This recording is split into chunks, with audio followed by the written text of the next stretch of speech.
ఈరోజు ఇందుకేమో ఒక ప్రోగ్రాం కూడా సెట్ అవ్వదు. ఎందుకంటే అది దైవ నిర్ణయం అలా ఉంటుందేమో. ఎక్కడికి ఏ సమయంలో వెళ్ళి మనం కార్యక్రమం ఇవ్వాలి అనేది ఆయన నిర్ణయం, మనది కాదు. ఇవాళ అయితే ఉదయం మాత్రం భీమవరంలో స్వామివారి కళ్యాణం అలా జరుగుతుంటే మా కార్యక్రమం ఇచ్చి అక్కడి నుంచి భోజనం చేసి ఇక్కడికి వచ్చాను. రాగానే నన్ను చాలా సాదరంగా ఆహ్వానించి, మళ్ళా నాకు వరుసగా ప్రోగ్రామ్స్ ఉన్నాయి, కాస్త లగేజీ ఉంది సార్ అంటే నన్ను ఎవరో బస్టాండ్కి పంపించారు. శివకుమార్ గారి హస్బెండ్ అనుకుంటా, వారు వచ్చారు తీసుకొచ్చి ఇక్కడ. ఆ అమ్మాయి కూడా చాలా ఆదరంగా అభిమానంగా చూసినందుకు వారికి ధన్యవాదాలు ముఖ్యంగా తెలుపుకుంటూ. నన్ను కథ చెప్పండి అన్నారు. కొంచెం కష్టం అండి, ఒక పాట ఏదైనా వాళ్ళు ఎందుకంటే వాయిద్యాలు లేకుండా అస్సలు సాధ్యం కాదండి. వైలన్ను మృదంగా ఉంటేనే హరికథకి ఆ రక్తి కడుతుంది, మాకు కూడా పాడగలుగుతాం. ఆ శృతి లయ ఉండాలి. అందుచేత రాముడి మీద నేను ఒక పాట పాడతాను. పాడిన తర్వాత మీ పెద్దల ఆశీస్సులు నేను పొందుతాను. రామనామమే మధురం, శ్రీరామచరణమే శరణం. రామనామమే మధురం, శ్రీరామచరణమే శరణం. రామనామమే మధురం, రఘుకుల మందుల చందమామల పురుషులలో పుణ్య పురుషుడు.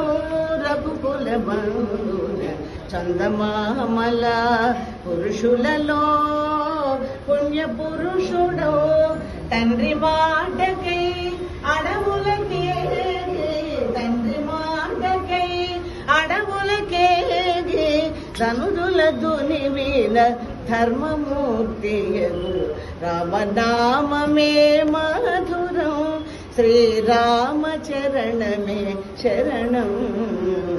రామనామమే మధురం. తలచిన తలచిన తేనియలూరే విమలమైనది రామనామము. తలచిన తలచిన తేనియలూరే విమలమైనది రామనామము. కైవల్యానికి సోపానం, కైవల్యానికి సోపానం. రామచరణమే శరణం. రామనామమే మధురం, శ్రీరామచరణమే శరణం. రామనామమే మధురం. రామ లక్ష్మణ జానకి జై బోలో హనుమానికి.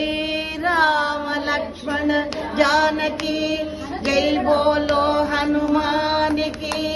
రామ లక్ష్మణ జానకి జై బోలో హనుమానికి. రామ లక్ష్మణ జానకి జై బోలో హనుమానికి. రామ లక్ష్మణ జానకి జై బోలో హనుమానికి. రామ లక్ష్మణ జానకి జై బోలో హనుమానికి. రామ లక్ష్మణ జానకి జై బోలో హనుమానికి. రామ లక్ష్మణ జానకి జై బోలో హనుమానికి.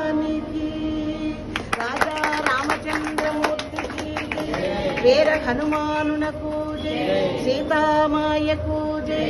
నమ పార్వతీపతై హర హర మహా. ఇలాంటి భాగవతారిని మనకు పరిచయం చేసింది వెంకటప్పయ్య గారి